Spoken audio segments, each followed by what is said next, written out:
And then for some reason I think I'm going to come out ahead of Moogles, but then Disco shows up. Almost drive it off there, so now I got to reel him back in.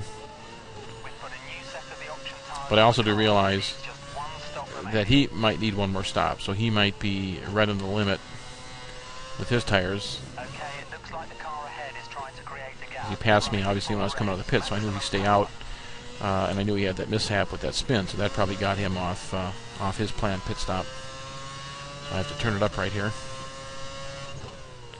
I think he was running full revs, I think is what I heard, so let's go back and listen to that. Eric, let's listen. We've put a new set of the option tyres on the car. That leaves just one stop remaining.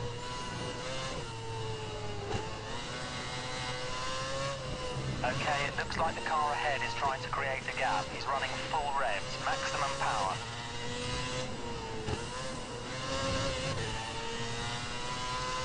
Okay, right there. See that? Yeah, see, so I hear that Eric is running full rev, so I have to turn it up right here, right now, because that's my position right there.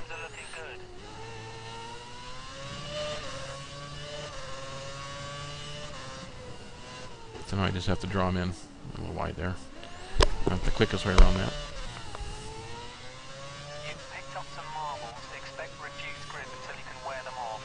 So at this point, I figure either he's going to stay out with a whole set of tires, right? And since I just changed him, there's no way he's going to hold up. Or he has to pit one more time.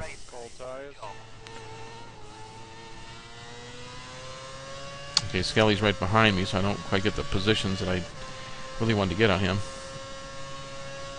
Don't forget, pit in this lap.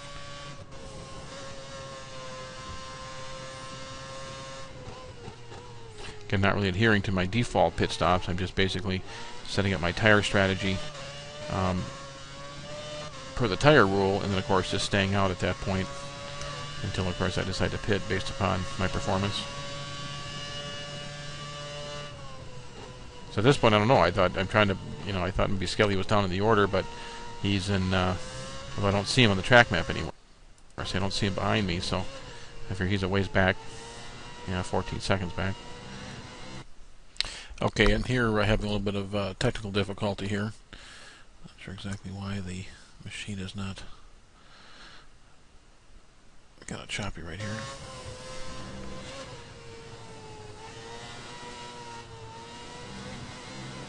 Yeah, I think I might be running low on some disk space here, so I think I was kind of hesitating the video here. But again, fourth place here. Disco, of course, is in third. Again, lap 20, 7 laps to go.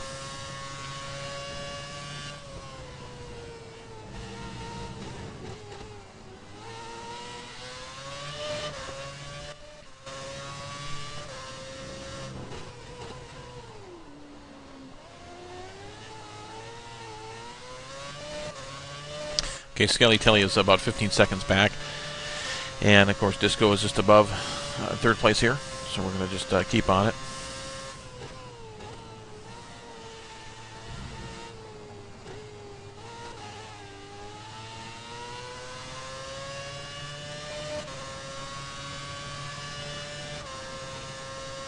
Pink Tank 129.437. Fast lap.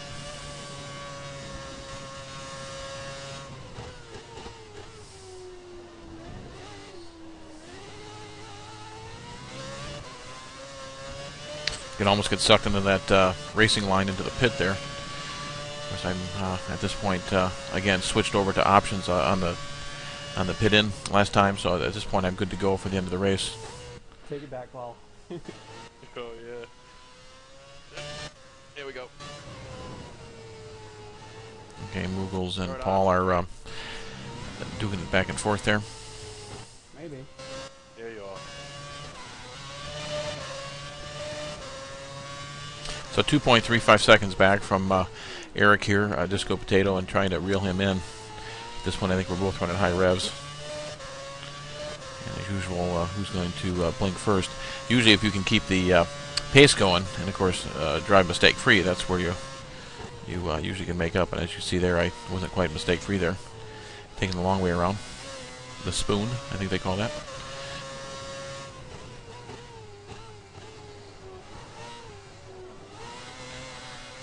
Okay, there goes Eric in the pits there, as you can see. That moves me right up to third, moves him down to fourth. It's kind of funny they're both in fourth there, but I guess until he crosses the line, it won't pick him up. So at this point, it puts me into third. Disco comes out, and at this point, I'm just trying to press, realizing that he's going in for his last set of tires. And with about 5 laps to go, I think I should be able to bring it home. He wasn't pulling away initially, so I'm feeling pretty good about, although I don't know the split time at this point, I just need to keep it on the track and bring it home. Okay, turn back to standard here. As soon as I do that, notice how I went off the track there. Again, not very good. Shouldn't be changing the fuel setting prior to the right-hander there, so that was a mistake. That cost me a couple seconds right there. But at that point, I think I'm -1 lap in the fuel, so I realize I have to go to standard, and I think eventually I dial it back to lean, because I realize I'm still going to be even under standard. So, again, keeping my head into the race here.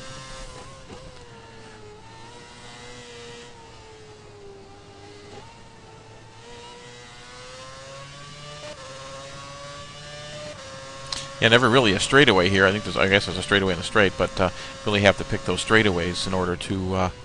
yeah, there we go. I finally switch over to the lean.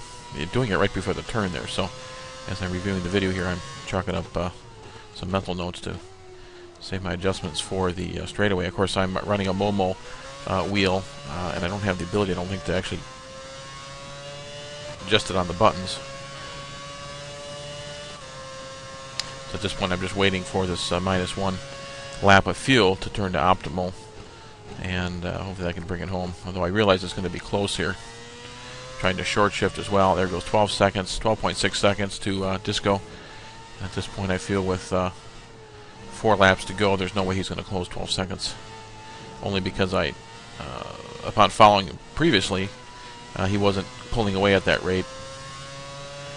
Which would be what? Brakes are too cold. We need to get some heat into them. Brake hard in the next few corners. Well, 3 times 4 is what? So do you have to pull 3 seconds a lap on him, and he wasn't doing that. Maybe 1 or 2 if I bag it, but yeah, at this point I feel pretty confident. But I still have to finish, and I'm still not sure about the fuel at this point until it flips over. Again, in retrospect here, I should probably maybe go full rich until I hit that +1 lap of fuel, and then go back to standard. Of course, a lot of that depends on track position, right? That you may have to chase down your guy, because in the end, it's always about track position. Not always who's fastest, because sometimes you can beat the faster guys on the track if you have track position, and you get enough of a gap on them via the pit stop, right? So usually on a bigger track, you can't lap at that rate to close the distance within laps. So that does vary from track to track, but okay. So finally, we go to optimal on the fuel. At that point, I just have. Now I think you'll see Eric does reel me in a little bit here. I think he goes down about 9 seconds there, 9.6 seconds. Then I hear that comment that they're saying I'm adding some nice distance, so I wasn't quite sure because he closed the gap. Not even seeing him on the track map here in the lower left corner, so I feel pretty good.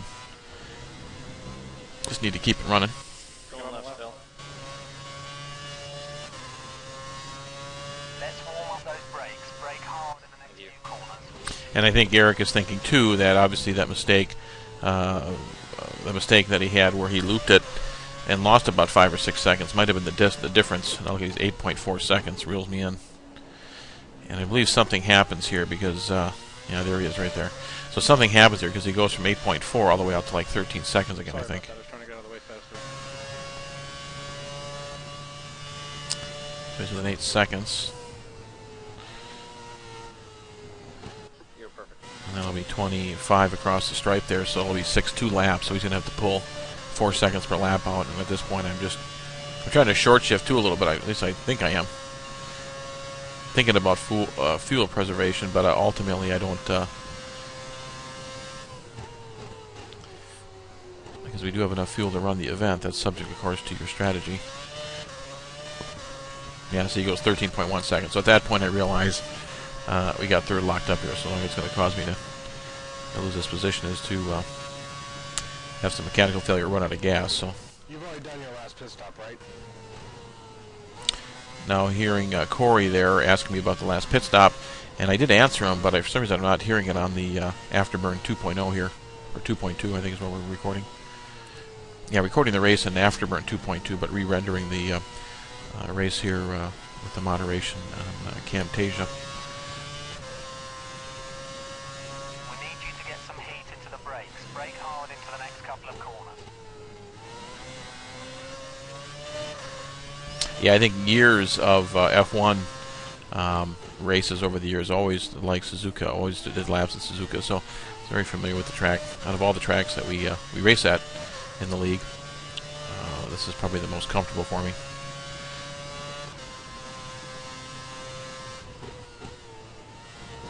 Although I would credit the not noticing the blistering pace, but just I think the fact that I was able to not go full stops, and I mean the setup isn't that bad. Although I qualified ninth, I think I could have probably squeaked mid-pack as usual, but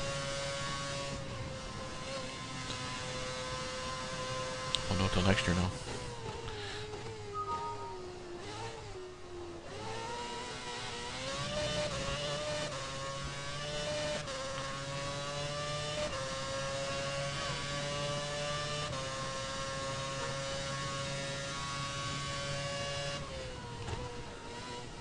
So just trying to keep it rolling here, trying to get down to that last lap. Watching the fuel, of course, fuel looks good. I just realized I can coast just a little bit here. Of course, the key is not to get really off that rhythm. You start slowing up a little bit, and then pretty soon you get off your rhythm, and then that's when mistakes are made.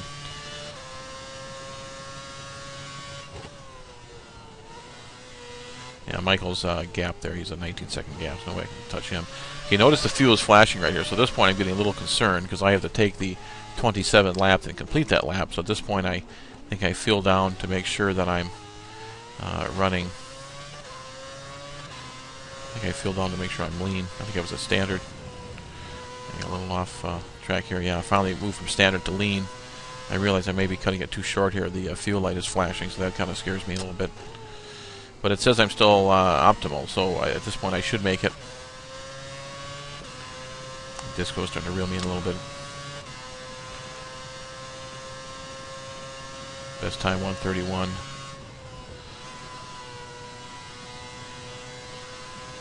Yeah, Michael's still pulling guys. Yeah, 6 seconds, so Disco comes down to 6.8 seconds. And of course that's what I think we felt the accident was. I think I got about 5 or 6 seconds on him, so that could have been it. So if he didn't crash, it would have been pretty darn close between his last pit stop and the final closing laps here to the checkered. So good effort, Eric. Although I'm still curious if that was really the curb or was your worn tires, and maybe a combination of both. And I'm not even sure you're using traction control. If you're not using traction control, you might have slid the back tires a little bit. Now it would cause you to loop it, but sloppy right there. Just short shifting as much as possible, just to make sure I limp it around. Yeah, I kind of losing a little concentration here. You got to really concentrate on that last lap. How many races have been lost in the last lap, right? Or places? 5.7 seconds. Yeah, it's getting pretty close here. He's really pressing. Of course, I'm just sandbagging there. Warning corner cut. Yeah, we had a relaxed rules this race, so I noticed I did chop a couple of those apexes on that chicane, but no penalties are handed out. So I hope I don't find myself in the steward panel. Okay, so he's low on fuel too. If you just heard that, so that means he's kind of. Well, we don't know his strategy, but ultimately there's the fuel flashing. So at this point I just have to take it across the chicane, take it across the stripe, and that is a third place for yours truly here. So one of my better turnouts. 2011-2012 season. So that's the way we finish here. I'll take a third place here for Whittod. Of course, Pink Take wins it with Light second. Disco fourth. Moogle's fifth. Sixth is Skelly.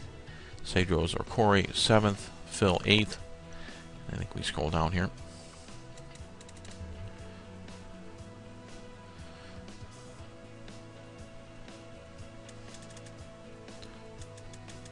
Yeah, ninth is elbows, rain elbows, copper plate, and I two newer guys there. So, all right, well, good racing, everybody. We'll see you next week, and thanks again for listening. And until next time, take care.